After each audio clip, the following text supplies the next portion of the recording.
नमस्कार, राजस्थान समाचार में आपका स्वागत है। पेश है राजस्थान की खास खबरें। राजनीति में महिलाओं को 33% आरक्षण देने वाली भाजपा ने राजस्थान में सिर्फ 2 महिलाओं को बनाया मंत्री। महिलाओं को विधानसभा और लोकसभा में 33% आरक्षण देने वाली भाजपा ने राजस्थान में केवल 2 महिलाओं को मंत्री बनाया है। पार्टी ने दिया कुमारी को डिप्टी सीएम और मंजू बागमार को राज्य मंत्री बनाया। मंत्रिमंडल की दौड़ में अनीता बघेल, नौशम चौधरी, कल्पना देवी, सिद्धि कुमारी और दीप्ति किरण माहेश्वरी नाम शामिल थे, मगर पार्टी ने केवल मंजू बागमार को ही मंत्री बनाया है। इस बार भाजपा से 9 महिलाएं विधायक बनी है। अगले 48 घंटे के लिए इन जिलों में आई चेतावनी, आईएमडी ने किया डबल अलर्ट जारी। मौसम विभाग ने नए साल की शुरुआत से ही राजस्थान के कई जिलों में ऑरेंज और येलो अलर्ट जारी करते हुए घना कोहरा छाए रहने की संभावना जताई है। 3-4 दिन बाद आंशिक रूप से बादल भी छाए रहेंगे। विभाग के मुताबिक पारे में भी लगातार उतार चढ़ाव बना रहेगा। बीते 24 घंटे में प्रदेश के कई भागों में शीत दिन दर्ज किए गए, जबकि गंगानगर और हनुमानगढ़ में अति शीत दिन दर्ज किए गए हैं। घने कोहरे का दौर आगामी 3 से 4 दिन तक जारी रहने की संभावना है। आगामी 48 घंटे में राज्य के उत्तरी भागों में कहीं कहीं अति घना कोहरा रहेगा, जिससे विजिबिलिटी 200 मीटर से भी कम दर्ज होने की संभावना है। घना कोहरा के प्रभाव से दिन का अधिकतम तापमान औसत से 3-6 डिग्री तक नीचे दर्ज होने की संभावना है। आगामी 48 घंटे के दौरान उत्तरी भागों में कहीं कहीं शीत दिन दर्ज होने की भी प्रबल संभावना है। राज्य में आगामी 5 से 6 दिन मौसम मुख्यतः शुष्क रहने की प्रबल संभावना है। साल 2023 भाजपा के लिए खुशियां लेकर आया, लेकिन 2024 भजन लाल के लिए कांटों भरा। खत्म हो रहा वर्ष 2023 बीजेपी के लिए खुशियां लेकर आया। 5 साल के इंतजार के बाद भाजपा को राज्य की सत्ता मिली। सत्ता में आते ही भजन लाल सरकार ने जनहित के फैसले लेकर लोगों को राहत पहुंचाने के अपने इरादे जाहिर कर दिए। लेकिन दूसरी ओर नए साल में भजन लाल शर्मा सरकार को कई चुनौतियों का सामना भी करना पड़ेगा। इनमें राजस्थान को कर्ज के बोझ से बाहर निकालने का बड़ा प्रेशर होगा। वहीं कानून व्यवस्था बहाल करने के साथ ही अपराध और अपराधियों को खत्म करने जैसी गंभीर चुनौती रहेगी। कहते हैं नया सवेरा उम्मीद की किरण लेकर आता है। ऐसे में देखना होगा कि नए साल में राज्य की भाजपा सरकार लोगों की उम्मीदों पर कितना खरा उतर पाती है। कांग्रेस ने की टीटी का नामांकन पत्र रद्द करने की मांग। श्रीकरणपुर से भाजपा के उम्मीदवार सुरेंद्रपाल सिंह टीटी को राज्य मंत्री बनाने पर कांग्रेस ने कड़ी आपत्ति की है। कांग्रेस ने इसे चुनाव आचार संहिता का उल्लंघन करार देते हुए सुरेंद्रपाल सिंह टीटी का नामांकन पत्र रद्द करने की मांग की है। 2023 में बीजेपी ने बिछाई ऐसी बिसात की चारों खाने चित हो गई। अशोक गहलोत की रणनीति नए साल के स्वागत को तैयार है और पुराने साल को कह रहे हैं अलविदा। वर्ष 2023 का आखिरी महीना कांग्रेस के लिए पीड़ादायक रहा। साल के आखिर में देखते देखते कांग्रेस की 5 साल पुरानी कांग्रेस सरकार बदल गई और भाजपा की नई सरकार बन गई। एक बार कांग्रेस और एक बार बीजेपी का रिवाज बदलने और कांग्रेस सत्ता में काबिज रहने को जनता के लिए गारंटियों के रूप में सौगातें लेकर आई, लेकिन इन सब पर पीएम नरेंद्र मोदी की गारंटी पर गारंटी भारी पड़ी। प्रदेश में कांग्रेस भाजपा के इतर तीसरे मोर्चे के दलों ने दावे तो बड़े बड़े किए, लेकिन धरातल पर सभी दावे धराशायी हो गए। तमाम गारंटियों के बावजूद जनता ने कांग्रेस का तख्ता पलटकर भाजपा को सत्ता सौंप दी। प्रदेश को पहली बार के विधायक भजन लाल शर्मा के रूप में नया मुख्यमंत्री और 2 उप मुख्यमंत्री भी मिल गए, लेकिन कैबिनेट पर 25 दिन बाद भी संशय के बादल छाए हुए हैं। सुधांशु पंत बने राजस्थान के नए मुख्य सचिव। राजस्थान को नया मुख्य सचिव भी मिल गया। सुधांशु पंत का राजस्थान का नया मुख्य सचिव बनाया गया है।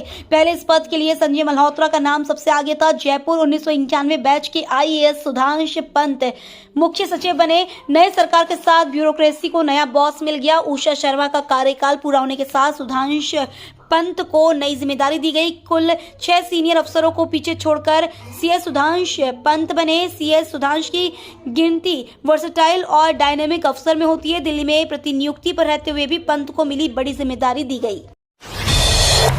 भूल जाइए शोर शराबा, चले आइए जयपुर के इस गार्डन में। अगर न्यू ईयर का सेलिब्रेशन शहर के शोर शराबे से दूर रहकर करना चाहते हैं तो जयपुर अपने सुंदर और शांति के वातावरण में बने गार्डनों के लिए खूब फेमस है।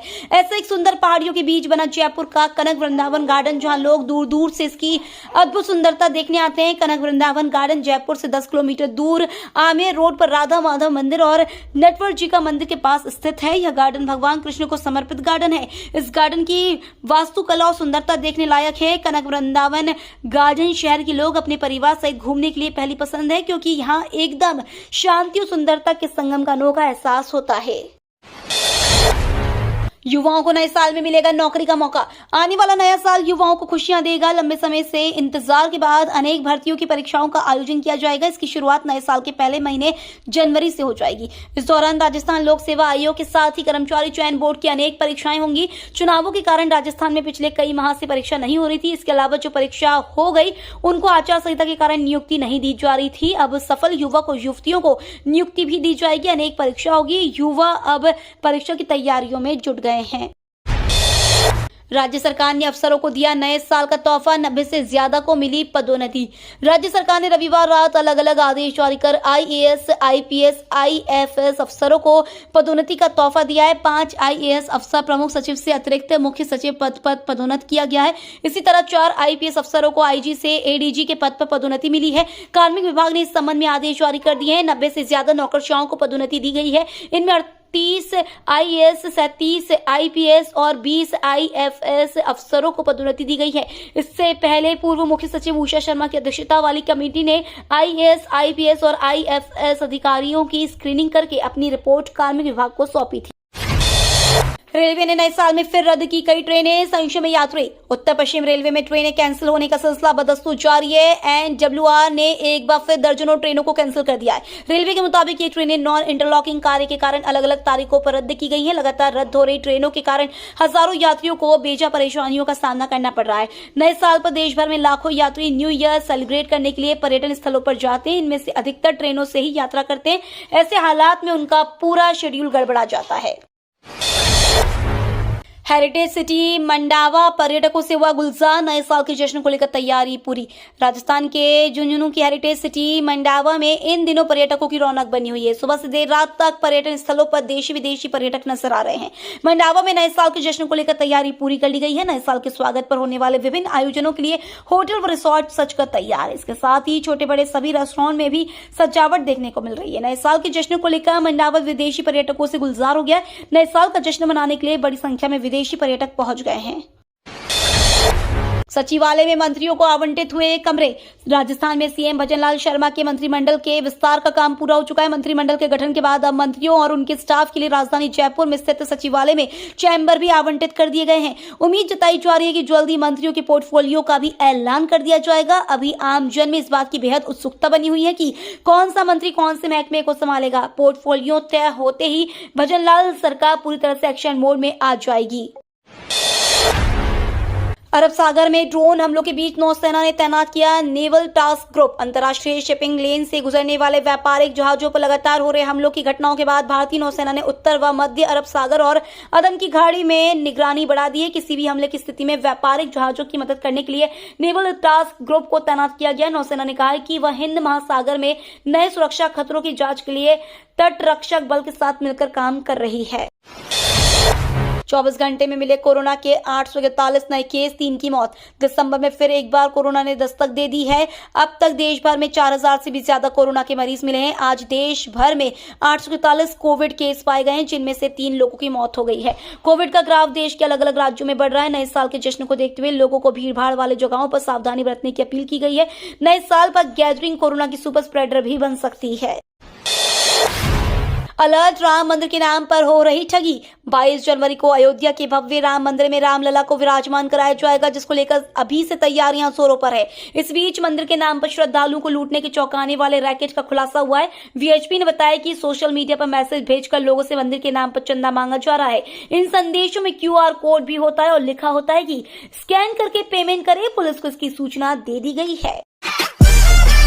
नमस्कार, राजस्थान समाचार में आपका स्वागत है। पेश है राजस्थान की खास खबरें।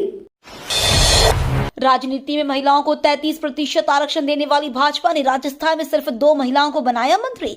महिलाओं को विधानसभा और लोकसभा में 33% आरक्षण देने वाली भाजपा ने राजस्थान में केवल 2 महिलाओं को मंत्री बनाया है।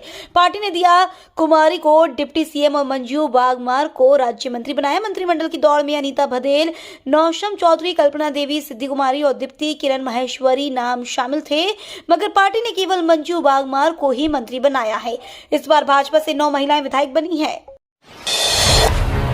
अगले 48 घंटे के लिए इन जिलों में आई चेतावनी, आईएमजी ने किया डबल अलर्ट जारी।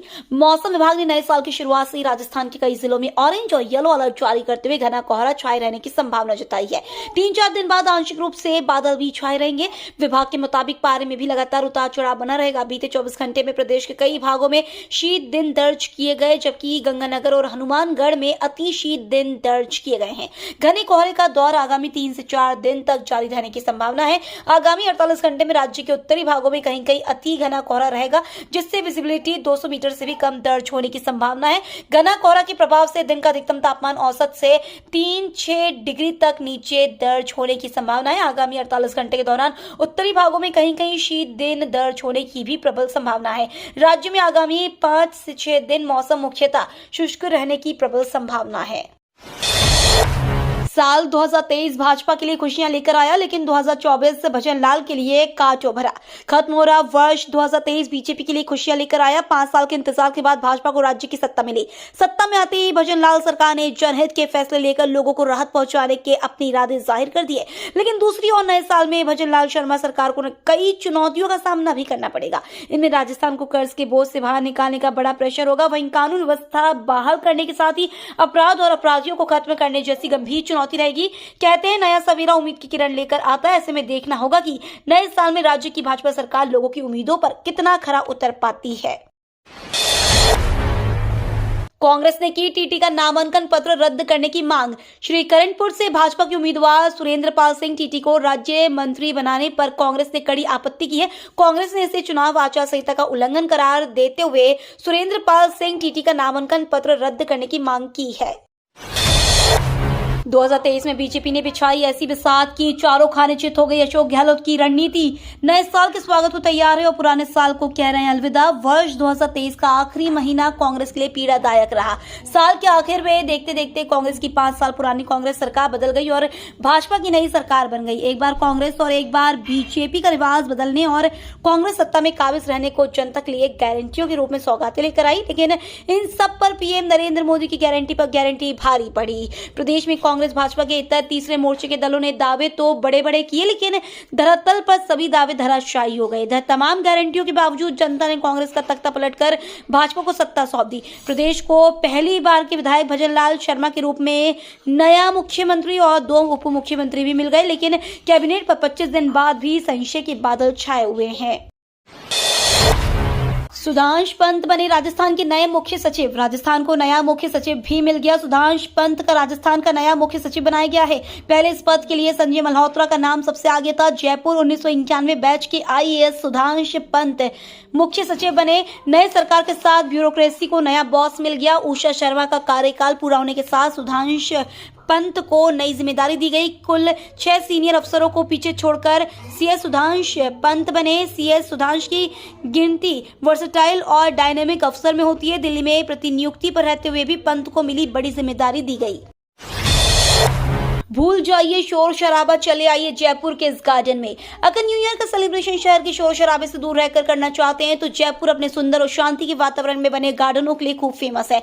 ऐसा एक सुंदर पहाड़ियों के बीच बना जयपुर का कनक वृंदावन गार्डन, जहां लोग दूर दूर से इसकी अद्भुत सुंदरता देखने आते हैं। कनक वृंदावन गार्डन जयपुर से 10 किलोमीटर दूर आमेर रोड पर राधा माधव मंदिर और नटवर जी का मंदिर के पास स्थित है। यह गार्डन भगवान कृष्ण को समर्पित गार्डन है। इस गार्डन की वास्तुकला और सुंदरता देखने लायक है। कनक वृंदावन गार्डन शहर के लोग अपने परिवार